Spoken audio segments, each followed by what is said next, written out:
Hi there, I'm Steve Wyss. I'm joined by Kevin Harper, and we're here to preview Thursday's Cricket World Cup match between West Indies and Australia at Trent Bridge. So this really looks like an absolutely pulsating clash between two big dogs as such. This one really must whet the appetite for you, Kev. Absolutely, Steve. Yeah, this is a game I've been looking forward to since both won their first games convincingly last weekend. Obviously, we've invested a lot into Australia in this tournament, haven't we? But we're not short of dosh on West Indies in a few markets too. So hopefully they'll be enhanced. But you know, two genuine power pack sides on a wicket that's absolutely made for both of them. We should get a right old dust up here.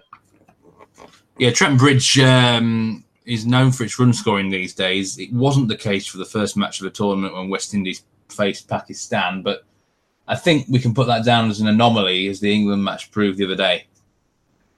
Yeah, absolutely. Pakistan were just caught like rabbits in headlights with the short ball, weren't they? You know, like you say, they batted perfectly well in the second game, Pakistan, and all the previous games on this ground at Trent Bridge, as we've highlighted in both the podcasts we've done on the matches here so far. You know, it's a high scoring ground. 400's been seen regularly in county cricket. 350's been seen regularly in international cricket. So yeah, I think best to put that one to bed really. And like you say, that's the anomaly rather than the norm. Yeah, very much so. So we've got Australia favourites here, about 1 to 2 favourites. Does that look a little bit short to you, or fair? Actually, it looks a little bit big to me, if I'm honest. I'd have been interested to know what price they were before last Friday, Steve. I didn't actually look too far in advance at all the match prices. You know, I know most of the matches for the whole tournament are priced up now, but you know, I'm very much focusing sort of game by game, and there's a few other things going on in the sporting world that I'm covering as well. So I'm not looking too far ahead, but I'd have been interested to see just how short Australia would have been. I suspect some of these odds are a bit of an overreaction to West Indies' performance in that first game, albeit we should say that, you know, they beat Pakistan, who then went out and beat England. So the form from that looks pretty good, as opposed to Australia, who beat Afghanistan, who failed to beat Sri Lanka next time out. So maybe that form's a little bit indifferent. I can tell you what price they were. Looking at the history now, on the 31st of May, Australia were generally about 1.33 shot. So yeah, 1 to 3. Yeah, I thought they'd have been a lot heavier favourites prior to last Friday. I think a lot of people have stood up and took notice of the West Indies from last Friday, and that's fair enough. Don't disrespect their performance in any way, shape, or form, but do have in the back of your mind it's only one game. Yeah, I mean, I think the big surprise was the West Indies bowling attack, wasn't it? I mean, it'd been struggling quite a lot in the build-up to the tournament, and suddenly they were all over Pakistan with a good game plan and the short bowling, which, you know, is probably not going to have the same sort of effect against Australia. But nevertheless, it was a good bowling performance. Can they keep the same sort of discipline, and ultimately will that have anywhere near the same sort of effect against an Australia team that's much better against the short ball? Well, it kind of reminded you. I mean, you're probably too young to know, but the West Indies bowling attacks of the 80s, we've all heard about it, even if we didn't see it. You know, Michael Holding's a feature on Sky, isn't he? And Sky often go back to those days with, you know, that being the sort of time that Gower and Botham were around. So we've all heard about how potent that West Indies bowling attack was, and there was kind of excuse me, there's kind of shades of that on Friday. You're right. I think they're going to have to box a little bit smarter here, the West Indies. There's no point peppering Australia with short ball after short ball after short ball. But does the short ball open up the fuller ball? You know, and if they can get the Australians on the back foot, they've got some heat, the West Indies, and this pitch, as we saw the other day, still got plenty of pace in it. You know, they could target the stumps and surprise them. But yeah, they're going to have to come up with something rather than just bang the ball in short and expect the gloves or things like that. The other thing we should also say, Steve, is there were 1 or 2 lucky wickets that they took, wasn't there? There was one, was it Fakazman, off of his grill, then off of his arm, and then onto the stumps? I mean, that doesn't happen very often.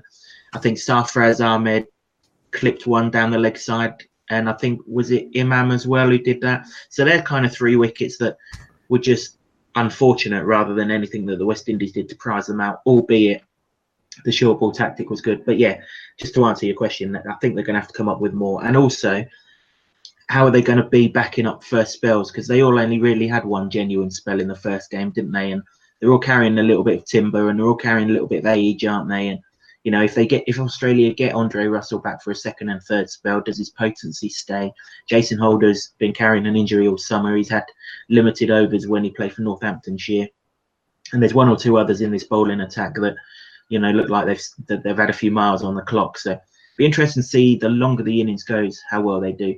Interestingly, these two played in a warm-up game. It's not actually official. It wasn't actually an official warm-up game in terms of the ones that the ICC organised, but Australia felt they were so underprepared for this tournament. They came over to England a few days early, and they called the West Indies, because both sides were based in Southampton, and they played a game on Hampshire's nursery ground just outside the Ageas Bowl. Australia won that by 7 wickets. I'm not reading an awful lot into it, but it does at least show that they contain this West Indies bowling attack. Yeah, I mean, it's not often people say to me that I'm too young to remember anything these days. I'm getting on a bit, but I certainly, you know, the West Indies known for their fast bowling, the 80s, 70s, 80s, early 90s. It was a bit of a throwback for sure. Let's talk about the West Indies batting attack, and we all know it's full of fearsome hitters, aggressive batsmen.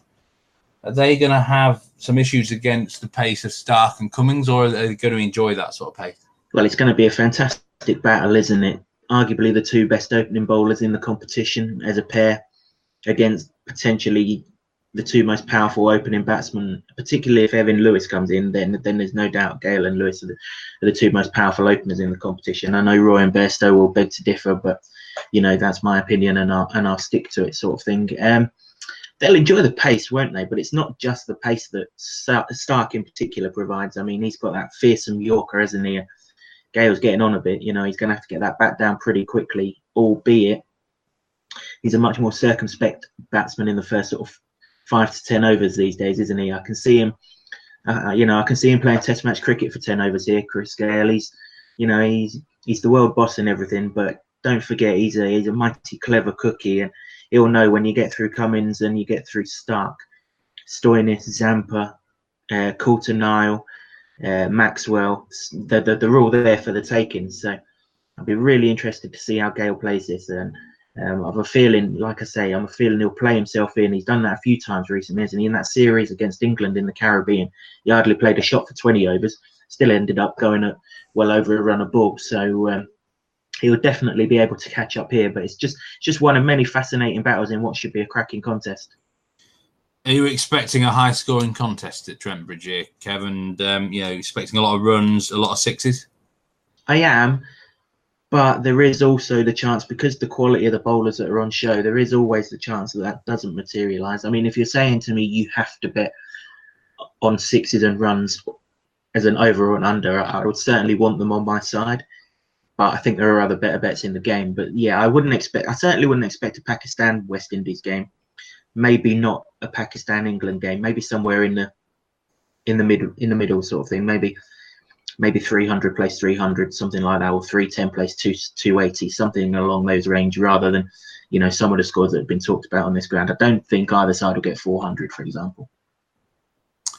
Yeah, the run line for this game is 620.5, which is actually, I mean, nearly 100 more than the run line for the match on Friday, Pakistan versus Sri Lanka, for example. So really, the bookmakers are expecting at least, you know, 300 on the board, 310 on the board for the first innings, probably more. So it's one of those we'd probably side with the over, but there's no need to necessarily.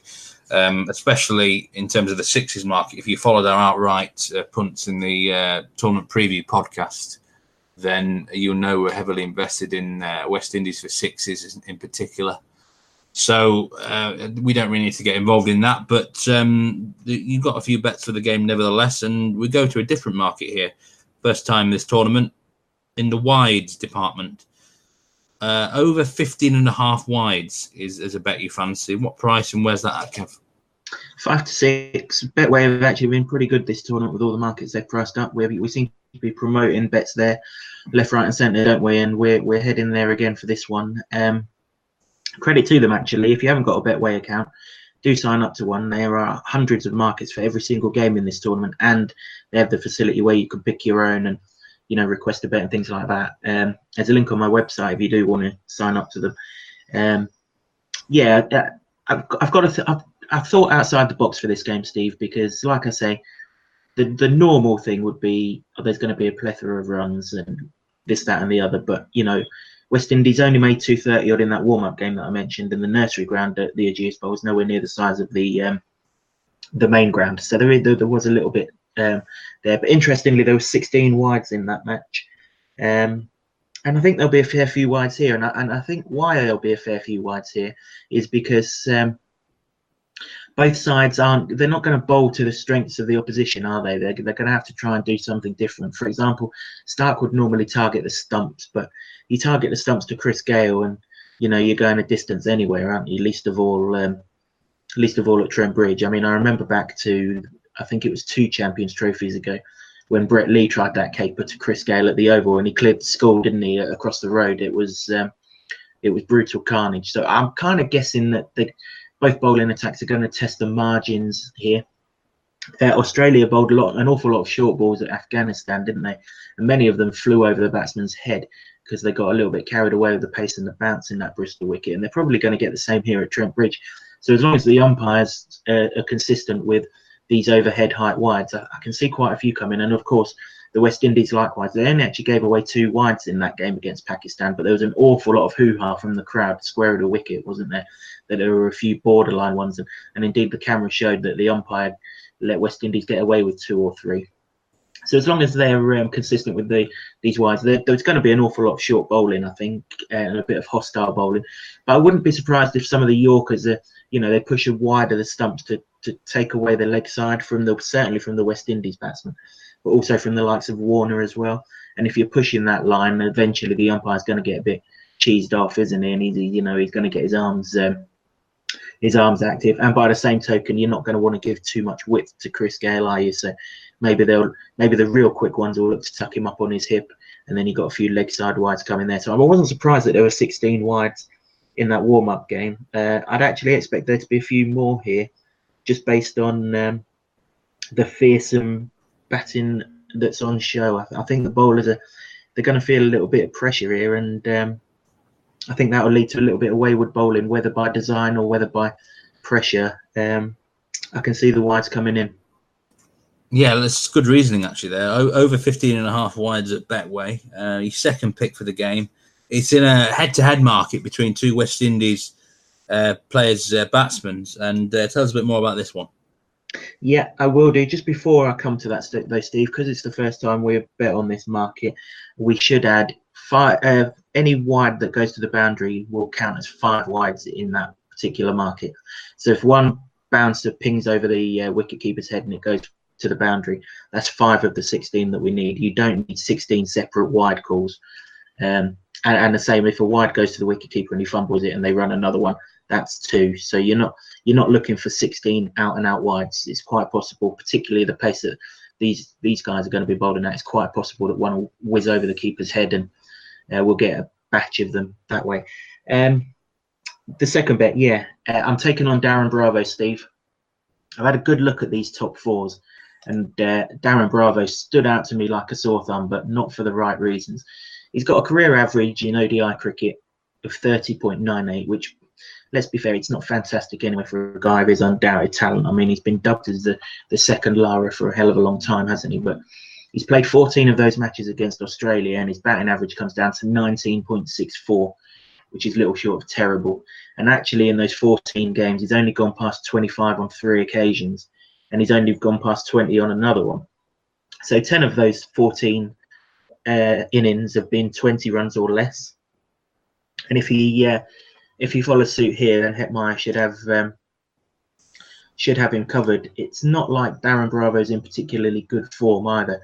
If I go through his last 10 innings, they've all been for the West Indies, and in the last T20 against England, he scored 4. Then we go over to the Tri-Nations that they played in Dublin. He scored 9 not out against Ireland, 1 against Bangladesh, 17 against Ireland, 6 against Bangladesh, 3 not out against Bangladesh. And then going into these warm-up games, 5 against Australia at Southampton, didn't bat against South Africa because that was washed out. Scored 25 against New Zealand when West Indies piled up 400 and plenty. And he was out for a duck against Pakistan. So he hasn't gone past 25 in his last 10 innings. And he looks like he's bang out of form to me. He has to be taken on. There's a few Australian matchups against him doing the rounds, but I'm a little bit concerned. I think one of them's Khawaja, and the West Indies splattered him down at Southampton in that warm-up game. He had to retire hurt, so there might be a few mental demons in Khawaja. So I'd rather go with someone who's confident, and that's Hetmeyer, decent batsman, would love the pace on the ball. If he bats after Bravo, he's only likely to face the weaker bowlers, and all recent indications and indications against Australia, they all suggest that he's not going to be chasing too many. So Hetmeyer to beat Bravo, you can do that. It's 5-6 at William Hill or at Boyle Sports. They're both offering the same matchup, and it looks a good one to get stuck into. Yeah, head-to-head there, Hetmeyer to beat Bravo. But Hetmeyer's not the man you're going to go for in the top batsman market here for West Indies. You're going with Pooran at 8-1 here with Betfred, I do believe it is. You think he's going to go well here? What number is he going to be batting? Well, he came in 4 the other day, didn't he? So, if he comes in then, that'd be nice. If he comes in 5, then hey-ho. So be it. The main thing is he's not going to be batting against Starc and Cummins too much, unless, of course, they've been skittle straight up. And I think we saw with Afghanistan the other day, didn't we? Once those two disappeared, the bowling got an awful lot easier. There was that partnership, wasn't there, between Naeeb and Zadran, and they were going really, really nicely.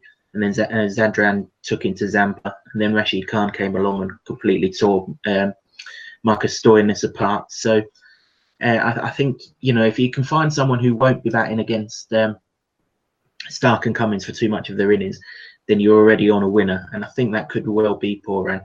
As I say, he was hitting the ball really, really cleanly the other day. He may only have gone up the innings because West Indies were chasing their net run rate, weren't they? So it might be that he bats 5 or 6 here. But either way, we're happy with that because he doesn't face too much of Starc and Cummins and can fill his boots accordingly.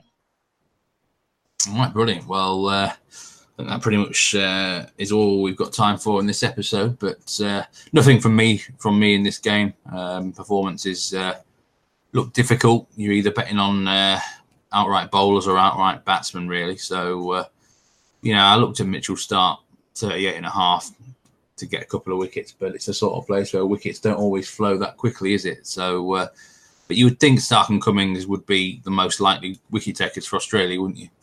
Yeah, hopefully Cummins fills his boots. We've got him nicely positioned in the outright market already, haven't we? And another 2 or 3 here will certainly do us the world of good because, like you say, it's not a ground for too many wickets, and thankfully Australia get away from here and onto grounds where they can take some wickets. Brilliant. Okay, well, we'll be back for the next match, which is a Friday affair between Pakistan and Sri Lanka. But from this episode, it's a goodbye from me. Cheerio, Steve. All the best, mate. Cheers. See you around.